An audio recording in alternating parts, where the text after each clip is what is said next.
Euh, La multiplication des termes identiques avec des puissances différentes dans le calcul littéral, on utilise pour cette multiplication les mêmes règles que pour le calcul numérique simple. À titre de rappel, ici, pour multiplier 3 puissance 2 avec 3 puissance 4, pour faire cette multiplication, nous allons procéder de la manière suivante. On va reprendre ce qui est en bas de la puissance, le nombre 3, et la puissance, ce sera la somme des puissances de chacun des termes. 3 puissance 2 multiplié par 3 puissance 4, ça fait 3 puissance 2 plus 4, ça veut dire 3 puissance 6. On va appliquer cette règle avec des termes où apparaissent des variables et des lettres. X carré fois x puissance 4, pour effectuer cette multiplication, nous allons devoir utiliser la même règle. Le résultat, c'est x puissance 2 plus 4, ça veut dire x puissance 6. On peut un peu compliquer l'affaire en ajoutant une coefficient à nos deux termes. Ici, on a 3 qui multiplie a carré, multiplié par 5a puissance 8. Le résultat, pour obtenir le résultat, on multiplie les deux coefficients. 3 multiplié par 5, ça fait 15. Et a carré multiplié par a puissance 8, ça fait a puissance 2 plus 8, a puissance 10. On peut encore aller un peu plus loin. On va vous donner un autre exemple, y cube qui multiplie 2y. Pour faire cette multiplication, on multiplie les deux coefficients. Le coefficient du premier terme, y cube, le coefficient est de 1, une fois y cube. Y cube, ça veut dire une fois y cube. Alors, le coefficient 1, on ne le met pas parce que c'est évident. Et pour le deuxième, on a un coefficient de 2. 2y, le coefficient, c'est de 2. Donc 2 fois 1, ça fait 2. Et puis, on va multiplier maintenant y cube par y cube par y, c'est y puissance 1. Souvenez-vous, un terme à la puissance 1, on ne met pas la puissance, y puissance 1. Donc y puissance 3 fois y puissance 1, ça fait y puissance 4. Détaillons encore une autre multiplication de puissance, 2ab cube qui multiplie 3a carré bc. Alors, pour effectuer cette multiplication, occupons-nous d'abord des coefficients de ces deux termes, 2 et 3. 2 fois 3, ça fait 6. Maintenant, regardons s'il y a des lettres similaires dans ces deux termes. Il y en a, plusieurs même. La première lettre, c'est la lettre A, qui se trouve dans la première terme et dans le deuxième terme. Maintenant, pour multiplier A par A carré, le résultat sera A puissance 3. En additionnant de nouveau les deux puissances. A, c'est A puissance 1, et A carré, c'est A puissance 2. 2 plus 1, ça fait 3.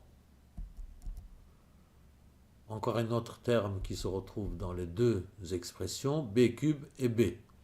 Multiplier B cube par B, le résultat sera B puissance 4. Et le dernier terme qui reste, c'est la lettre C qui est tout seul, qui ne se trouve pas dans l'autre, qui ne se trouve que dans un de ces deux termes, donc le résultat sera lui-même sans changement.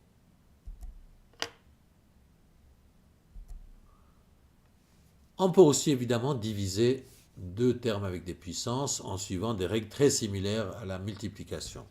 X puissance 5 divisé par x puissance 3. Voilà un exemple de division de termes identiques avec des puissances différentes.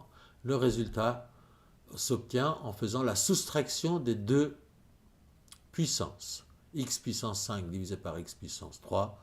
Le résultat, c'est x puissance 5 moins 3.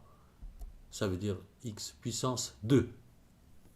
Donc, lors de division des termes identiques avec des puissances différentes, on fait une soustraction des deux puissances. Voilà encore un autre exemple de division, mais représenté sous forme de fraction. Les règles sont identiques.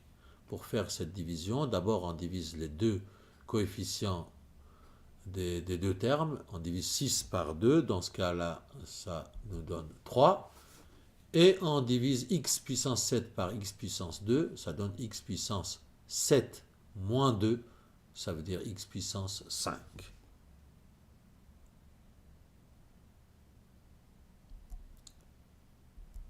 La règle générale, telle qu'on vient de le voir, est la suivante. Quand on multiplie deux puissances,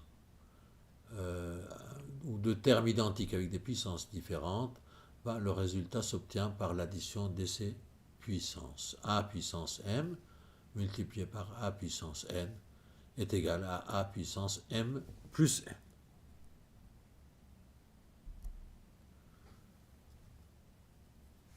Dernière chose à savoir sur les puissances et les opérations qu'on peut effectuer sur ces puissances, c'est la règle suivante. Comment élever une puissance à une autre puissance? Pour être clair, un exemple peut-être permet de mieux comprendre cette situation. Dans cet exemple, on a x carré, et ce x carré est élevé lui-même à la puissance 3. Comment il faut procéder dans ce cas-là? Alors, pour pour élever cette puissance, il faut se rappeler que x carré puissance 3, c'est égal à x carré fois x carré fois x carré. C'est ça la signification de cette puissance 3. Et que x carré lui-même, c'est x fois x. Donc on peut écrire x carré puissance 3 sous forme de x fois x fois x fois x fois x. Vous voyez tout de suite qu'au lieu d'écrire cette suite de multiplication à l'identique, on peut utiliser une puissance, x au carré, tout ça élevé à la puissance 3, c'est égal à x puissance 6. Mais on ne va pas décortiquer la chose chaque fois avec autant de détails. On peut trouver un raccourci en disant que x carré à la puissance 3, pour faire cette multiplication, cette puissance de puissance, on prend la première puissance, la deuxième puissance, et on les multiplie ensemble. X au carré élevé à la puissance 3 est égal à x au carré fois 3. Ça veut dire x à la puissance 2 fois 3, plus exactement.